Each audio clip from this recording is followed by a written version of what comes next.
Growing up, my parents had one dream. My younger sister would become the family's success story. Everything revolved around her. Private tutors, expensive summer programs, a brand new laptop every school year. When she got accepted into college, my parents celebrated for weeks. They proudly paid every bill. Her tuition, her apartment, her books, her spending money. Then it was my turn. I had also been accepted into a great university. I was excited. I thought my parents would finally be proud of me too. Instead, my father looked at me and said, "We've already spent enough on college." My mother nodded. "If you really want a degree, you'll have to pay for it yourself." I stared at them in disbelief. "But you paid for everything for my sister. Her future needed more support." Those words stayed with me for years. My future apparently didn't. So I didn't argue.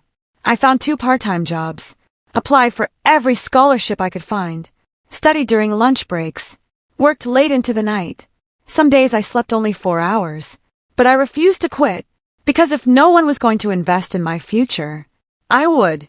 College wasn't easy. While many classmates relaxed on weekends, I worked. When friends went on vacations, I stayed behind. I cleaned offices at night, delivered food after classes, tutored younger students for extra income. Every tuition payment represented another month of sacrifice. Meanwhile, social media showed my sister enjoying a very different life. Spring break trips, new clothes, coffee dates every afternoon. My parents proudly commented on every picture. "Our brilliant daughter." Sometimes it hurt, not because I wanted luxury, but because I wanted equal belief. Still, I kept going. Semester after semester. One exam at a time. One paycheck at a time.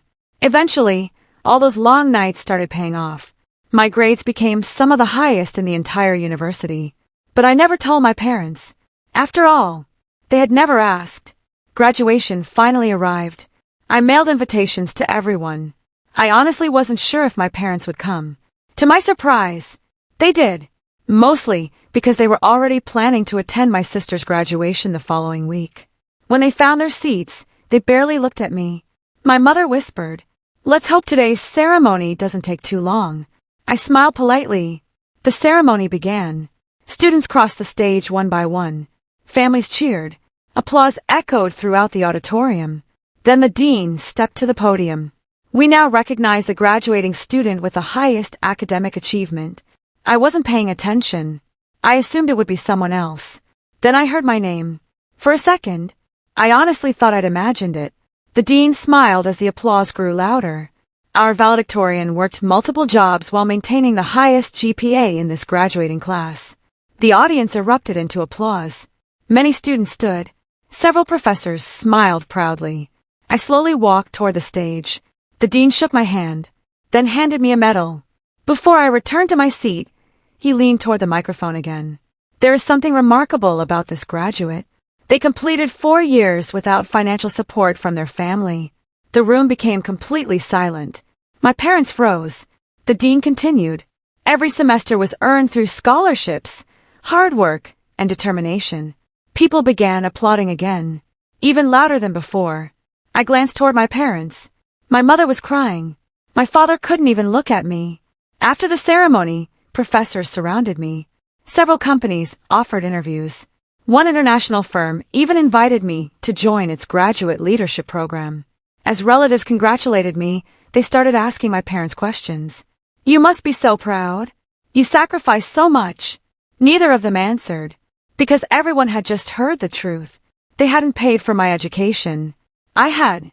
One professor smiled at my parents. "You raised an extraordinary person." My father quietly whispered, "No." They became extraordinary despite us. It was the first honest thing I had heard him say in years. A week later, my parents came to my apartment. My mother held a small photo album. Inside were pictures from my graduation. She placed it in my hands. "We missed so much," she whispered. My father nodded. "We kept waiting for one child to make us proud, and ignored the one who already had."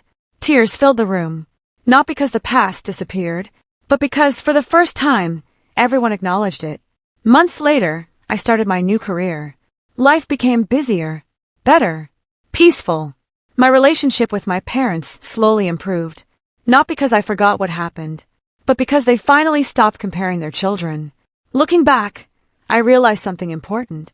My greatest achievement wasn't graduating without their help. It wasn't becoming valedictorian. It wasn't even landing my dream job. It was proving to myself that my worth was never determined by who chose to believe in me. As I framed my diploma on the wall, I smiled. My parents had invested everything in one future. They never imagined the child they overlooked would one day stand on stage, hearing an entire auditorium rise to its feet. And sometimes, the sweetest victory isn't making your doubters feel small. It's showing yourself how far you can go, even when no one else is willing to carry you.